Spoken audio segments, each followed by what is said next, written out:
এই জান, শুনছো? বলো। আচ্ছা, আমি যদি হঠাৎ মরে যাই, তুমি কি আবার বিয়ে করবে জান? না জান, আমি এটা কল্পনাও করতে পারি না। কেন নয় জান, কেউ তো থাকা উচিত যে সুখ দুঃখ এগুলো অংশীদার হবে।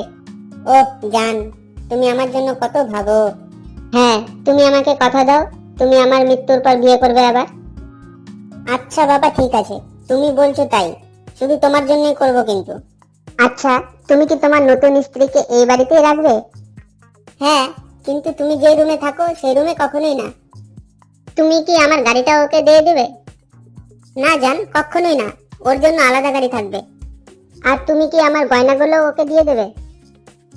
না জান, কখনোই না, ওগুলোর মধ্যে তোমার স্মৃতি জুড়ে রয়েছে, ওগুলো কখনোই কেউ পাবে না। আমার পরা জিন্সগুলো দেবে? তা কি করে সম্ভব?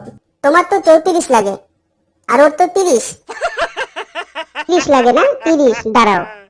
না না, মানে কিছু না, ভুল করে বলে ফেলছি। হায় রে, নীরবতাই ভালো ছিল, ফেঁসে গেলাম। এরকম আরো মজার ভিডিও দেখতে আমাদের চ্যানেল অবশ্যই সাবস্ক্রাইব করুন।